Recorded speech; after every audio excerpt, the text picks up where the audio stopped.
for example, so I had 8 cases yesterday, and I knew exactly what we needed, and I kind of looked at the list, and I said, all right, this 17-weeker has 8 lambs, and this. So I knew which were the cases that were probably more likely to yield what we needed, and I made my decisions according to that too. So it's worth having a huddle at the beginning of the day, and that's what I do.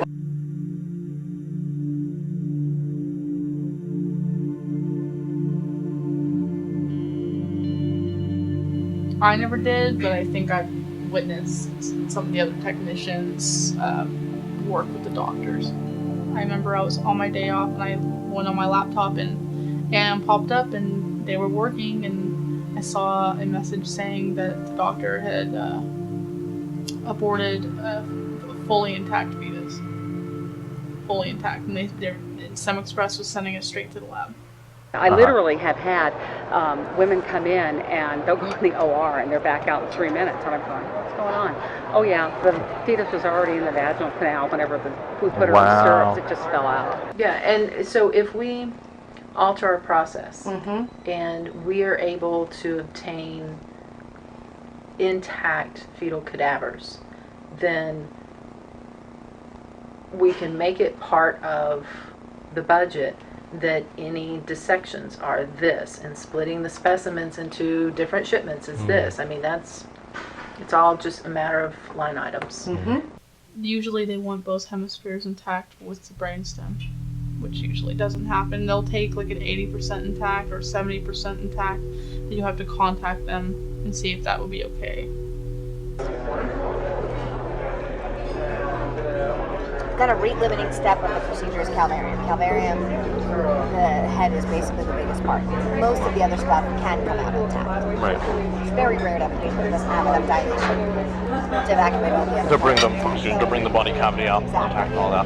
And with the calvarium, in general, some people will actually try to change the presentation so that it's not vertex. Because when it's a vertex presentation, you never have enough dilation at the beginning of the case unless you have a real huge amount of dilation to deliver an intact calvarium. So if you do it starting from the breech presentation, there's dilation that happens as the case goes on, and often the last you can evacuate an intact calvarium at the end. So I mean, there are certainly steps that can be taken. So they can convert to breech, for example, at the start of the... Exactly. Under ultrasound guidance, they can just change the presentation. Okay. I was training with Jessica in the Alameda, and I've been doing it for a few weeks, so I kind of knew what I was doing, but kind of not. And it was really busy, and one of the doctors came in and she looked really frustrated. The medical assistants were with her, and I don't know, it's my deal to listen and see what's going on, and the doctor just says if she can't calm down, I can't do the abortion. Like, and I can't medicate her. Something like that, and she was just distraught. The other thing that plays a tremendous part in this all is the dilation that you've obtained, and also how cooperative the patient is during the procedure. Finally, the woman, she calmed down, and the doctor went in to perform the abortion. Takes a little while, and I'm in the hallway. I see the jar come out, goes into the path lab, and Jessica, I can hear, is preparing it, rinsing out the jar, rinsing out the linen, the wrapping that catches it, dumping it in the strainer, rinsing it off, putting water in the pie dish, and getting it ready for the doctor. So then I hear her call my name, hey Ollie, come over here, I want you to see something kind of cool, this is kind of neat. So I'm over here, and this is the moment I see it, I'm just flabbergasted. This is the most gestated fetus and closest thing to a baby I've seen. And she's like, okay, I want to show you something. So she has one of her instruments, and she just taps the heart, and it starts beating. And I'm sitting here, and I'm looking at this fetus, and its heart is beating. And I don't know what to think. Is there still circulation in the heart once you isolate it? So, so there are times when after the procedure is done that the heart actually is still beating. They induce fetal demise at about 20 weeks, 18 to 20 weeks, and so they inject digoxin into the fetus. Right. I was actually going to ask you about it because I want to make sure there's no digoxin on my sample. No. providers who use digoxin use it for one of two reasons. There is a group of people who just use it so that they have no risk of violating the federal abortion ban. If you induce a demise before you do the procedure, nobody's going to say you did a live, whatever the federal government calls it, partial birth abortion. Whenever you're talking about fully intact fetuses in the context of fetal tissue procurement, those are situations where no feticide, like digoxin or potassium chloride, no chemical like that can be used to kill the fetus beforehand because that poisons the organs and the tissues. Yeah. And so in that case, it's prima facie evidence of born alive infant cases. And she's like, you know why that's happening? And I knew why it was happening. It's because the electrical current was, the nodes were still firing. And I don't know if that constitutes it's technically dead or it's alive. It had a face.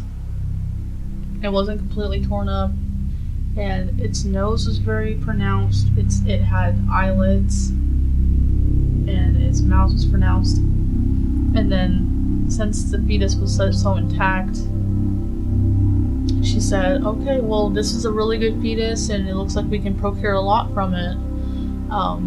We're gonna procure brain." So, the moment I heard something like, that means we're gonna have to cut the head open. We're gonna have to cut the head open. So it's like, okay, so what you do is you go through the face. I'm thinking, no, I don't want to do this.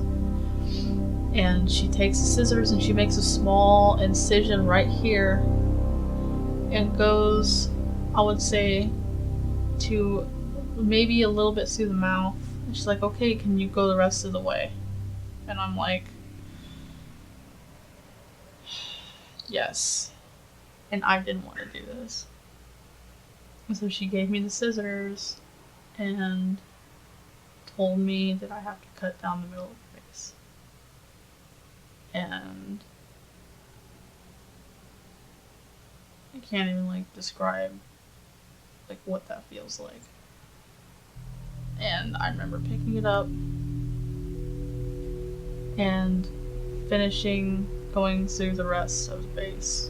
And Jessica picking up the brain and putting it in the container with the media and parafilming it. And she left and she's like, okay, you can clean it up. And I'm just sitting there like, what did I just do? And that was the moment I knew I couldn't work for the company anymore. And it was, even if it's gonna be good, if that could have been the cure for some kind of disease, then I wish, even if it was, I wish I still wouldn't have done it. I don't want to be that person. And I remember it was a male. I remember picking him up with the gloves because it was too heavy. The pie dish was this, and he was big, the pie dish, and I couldn't take it and put it in the strainer and put it in. I couldn't. It was just too big. And I opened the biohazard container. And it's almost full. It's almost full. I'm holding him in my hands and oh my god, this is just, what am I doing? And I take him, and I put him in, and I remember he got stuck on the lid. And it turned around and his buttocks was in the air and his 2 feet were dangling out, and I remember having to pick each one of his feet up and put him in the container and close the lid. And that was the hardest experience I've had there.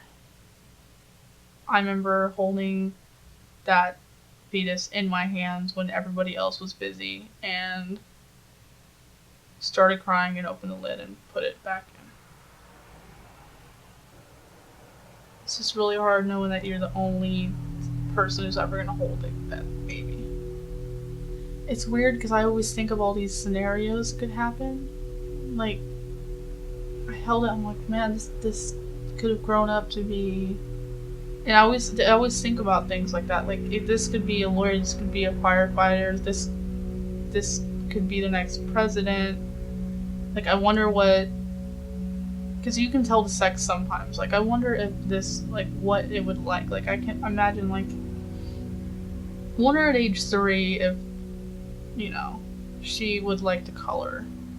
Or things like that, I wonder what it would look like, her mom or her dad, or things like that. I feel like it's a waste of life.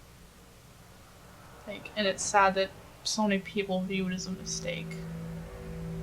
You know, because it's not. I mean, life isn't a mistake. I mean, getting pregnant can be an accident, but it's not a mistake.